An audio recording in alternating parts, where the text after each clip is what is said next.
Hello. Uh, I wanted to show off the handheld that I got. I got everything configured for it. Uh, it took several days. It was super easy though. It was a lot of Googling, but eventually, also like a lot of YouTube videos. But eventually, I got everything to like work exactly how I want it for the most part. But I'm very happy with it so far. It's been running great. So I have everything organized. I have every game here on the front end. What is it called? Daijisho, I believe. So I'll just show you the library and tell you how everything runs. So we'll go to the beginning. So this is 3DS. This to me is probably the console's limit actually, because I was having some trouble running like the two Kirby games. Unfortunately, there was some like frame dips, pretty much. But other than that, it runs pretty well. You know, there's a lot of customization because it's 3DS. You can like change the with the two screens, you could change the screen size or just completely remove a screen if you want. Uh, so I'll go back. Oh, wait, no, hold on. Press the back button. It can run Dreamcast. This is what I got on it. Let's see. This is Game Boy. This one, I got these all patched to be in color, which was really cool that you could actually do that with it. Yeah, so I never grew up with a Dreamcast, so that's going to be interesting. A lot of this is just because, like, I haven't grown up with a lot of, like, this, like, like, old video games, like, really old. I had, like, a few, like, collections, like the Mega Man collection, stuff like that, but, it's just nice that I can finally have everything, like, on one thing. So here's Game Boy Advance. Go back. Game Boy Color. I kind of wish Game Boy Color and Game Boy Advance were swapped in this, just for, like, chronological order. But, yeah, let's see, what else is there? Yeah, so it can run GameCube, which I think that's insane. So, like, I always wanted to play Wind Waker and Twilight Princess, as well as the Metroid Prime series. So, having that on the go is pretty insane. And even, like, Melee is, like mind-boggling to me that, like, we reached that point where we could just do that shit. Sega Genesis. I didn't grow up with a Genesis, so this is definitely a library I'm very foreign to. I mean, I've played like Sonic 1 to 3, but that's about it. Oh, and Zombies Ate My Neighbors for the Super Nintendo. That was about it. This one is just Neo Geo, pretty much. Just a bunch of Neo Geo games. This one was a little bit of a pain to get going, but eventually I was able to find an emulator that could get the job done. Let's see, what else? Nintendo 64. What I got for it? Nintendo DS. Same with the 3DS. A lot of, you can like mess with the control, like the screens and everything. This one was interesting because like this one was kind of trial and error with DS emulators. Eventually I was able to find one. I think it was called Drastic was the one that got the job done.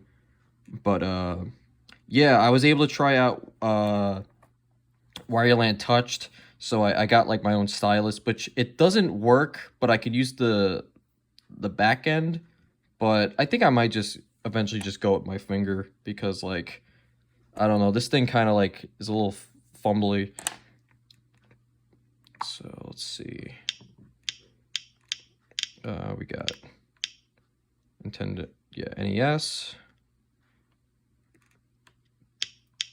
Yeah, got all the Mega Mans on here. PlayStation. So this is gonna be interesting because like I never grew up with a PlayStation, and either the PlayStation 1 and PlayStation 2. I had a PlayStation 2, but I only used it as like a DVD player. So this is a huge library that like I am not familiar with at all. Like of course I know a good chunk of these games, but I've never played them, you know? And a lot of them have been ones I've been meaning to play for a very, very long time, like Katamari, Metal Gear Solid, uh, what else was there? Kingdom Hearts, Hitman. Of course, I played GTA, but like, again, having that on the go is just like, that's so insane. And I tried PS2. It works really well. It really does work. I was playing San Andreas the other day. Yeah, PlayStation. Yeah, another insane library of games because like I did not know how like like not there's so many fucking silly games on like really absurd games. I never played Crash Bandicoot. That's always been one I've been wanting to try. But like a lot of RPGs, but also weird shit like what was like the LSD Dream Simulator, this fucking Looney Tunes game that my friend recommended me. Oh, I have to change those covers. They don't. Those are two different games completely. You could do that manually on here. So, yeah, insane fucking. Oh yeah, Wipeout too. I was playing Ridge Racer the other day. That game is fucking. The music in that game is insane. Sega Saturn, not a big library, mostly just shooters and Bomberman and Knights here. But yeah, I've heard all those are good. Sega CD was a bit of a pain because you have to get a BIOS for this one. I mean, you also need a BIOS for PlayStation 2, but you have to use a BIOS through RetroArch, and that was a little bit of a hassle to get like the right game to work. I think I remember I had to configure it through like I had to configure the game files through like a program, but eventually I got them to work. I put a lot of effort into just into just two fucking games. But Super Nintendo, let's see. Yeah, some of these games were also like, you know, Japanese only. There's a program, I think it was called Luma, where you can like if you get like the English patch, you could just like do it from there. It does it for you. Super easy. This is the only one. This is the only one. There's only one game on here. It's the for TurboGrafx. It's the Castlevania Rono Blood. This is the only game that doesn't run on this program. I have to do it manually through RetroArch. Again, it has to use a BIOS. I don't know why it's like that. I tried working with it. Thankfully it still works. It's just that you just gotta go around it to do it. Virtual Boy, only one game. Never played Virtual Boy Wario Land, but that's gonna be interesting.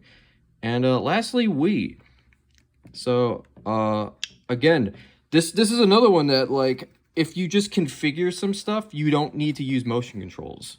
You could just I mean there's some games that like do benefit more on motion controls like No More Heroes and Mad World, which I don't have on here because I feel like it would defeat the purpose of them. But for games like Mario Galaxy, you can configure the shakes into buttons and it works completely fine. I tried them and they were good. And if you've ever played Metal Slug Anthology, it's probably the best collection for Metal Slug. But I remember you had to shake the controller to throw the bombs, and there was like a delay when you did it. It was like, this is like the perfect compilation except for that one thing. But on here, I could just configure the shake into a button and like adjust the delay, and now it's completely normal. It's fixed. The emulator literally fixed this game for me, so now it's 10 out of 10. I've been playing a lot of Metal Slug. This can also do Wii U and Switch, but I don't think it's gonna run well because if the 3DS is like its limit, it's there's no real point. Plus the Switch 2 is about to come out. I already have a Switch. So we'll go back. Yeah, I really like Metal Slug, but I'll show you what else there is. This is the Steam link. So if you like, you can connect your Steam to it and play Steam games. But you have to, unfortunately, you'd have to have Wi-Fi to do it. You can't download the Steam game and play it from there. It's basically playing the cloud version of it, which is fine. I was testing it out. It works well, but it's not like the preferred way. I'd rather just have the game, some of these games offline. On this page, we have all the emulators. that work. You know, some of these you have to download through Windows and put them onto here. Yeah, this Dreamcast, that's which one's that? I think that's 3DS, that's Nintendo 64, Dolphins, GameCube, and Wii. That's the PS2 one. This one you have to get through your PC itself because it's not on the Play Store. Most of the stuff you can get on the Play Store. Some of it you have to pay for, but it's really cheap. It's not really that big of a deal. DS, Saturn. This is PlayStation. That's arcade. That's Wii U, but I haven't really messed with it yet. And lastly, and RetroArch, that does most of the stuff like Genesis, Game Boy Color, Game Boy Advance, Genesis, Super Nintendo, TurboGrafx, Sega CD. It could do other ones too, but it could do a lot actually, but I just got the ones that are like, you know, pretty small files, you know, really old games you could do that with. You know, they're not too powerful. And lastly, I'll show you this. I got 3 more emulators. This one, what's it called? Zeta Touch. This is for Duke Nukem 3D. Delta Touch, that's for Doom, Doom 2. It could even do Doom 3 and Doom 64, but and even some WADs. I definitely want to try out like My House WAD on here at some point if it could even do it. I'm sure it could. And then we have Quad Touch, which is this is literally all the Quakes. Quake 1, Quake 2, and Quake 3 if it's gonna come on. Yeah, and it has like different versions of it. Like this is what's that one called?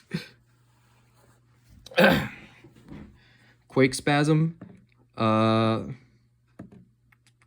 Dark Places. Yeah. I was never really familiar with Quake, so that's gonna be fun, but like here with Doom, you have so many different versions. There's Chocolate Doom, there's Crispy Doom. Let's see. Is there? Yeah. GZ Doom. So that's going to be very interesting.